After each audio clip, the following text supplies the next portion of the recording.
কি এই রকম জিগলি পিগলি কেক বানাতে ইচ্ছা করে, কিন্তু তামঝাম অনেক।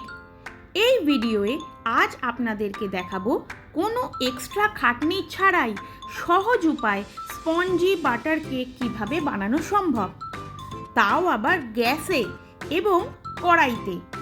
নমস্কার বন্ধুরা, আমি রাজেশ্বরী চলে এসেছি নতুন একটি ভিডিও নিয়ে। খেতে বড় ভালোবাসি আপনাদের এই চ্যানেলে। একটি বড় ছাঁকনিতে 1 কাপ ময়দা, হাফ কাপ চিনির গুঁড়ো, 1 table spoon baking powder, half table spoon baking soda, 1/4 cup গুঁড়ো দুধ চেলে নিতে হবে, যাতে কোনো লাম্পস না থাকে।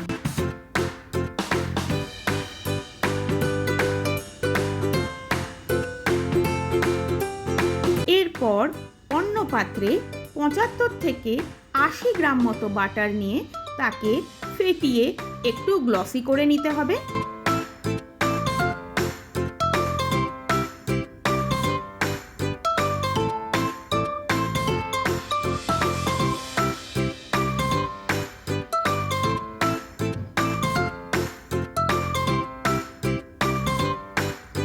তাতে 1/3 কাপ টক দই নিয়ে মিশিয়ে নিতে হবে বাটারের সাথে।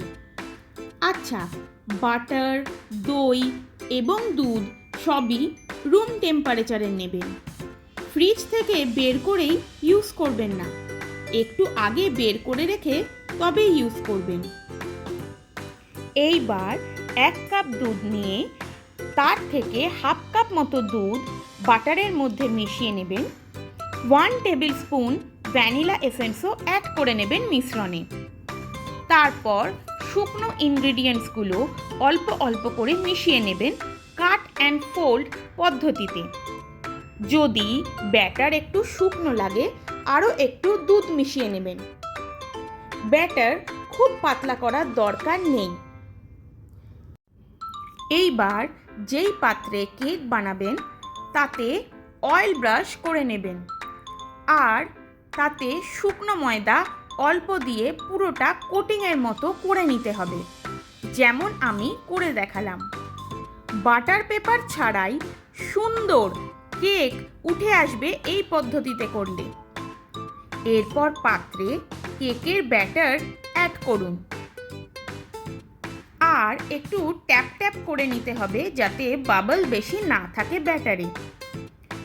এরপর গ্যাসে কড়া বসিয়ে তাকে 5 মিনিটের মতো গরম করে নিন। তারপর কড়াতে স্ট্যান্ড দিয়ে কেকের পাত্রটি বসিয়ে ঢাকা দিয়ে দিন। ব্যাস, আর কি। এইবার অপেক্ষা করুন 50 থেকে 55 মিনিটে। 50 মিনিট হতে না হতেই বাড়ি ভর্তি কেকের মিষ্টি গন্ধে ভরে যাবে, আর আপনার কেক রেডি হয়ে যাবে। ঢাকা খুলে দেখুন সুন্দর কেক তৈরি হয়ে গেছে। পাত্রটি তুলে প্লেটে রাখুন। রেডি আপনার স্পঞ্জি বাটার কেক।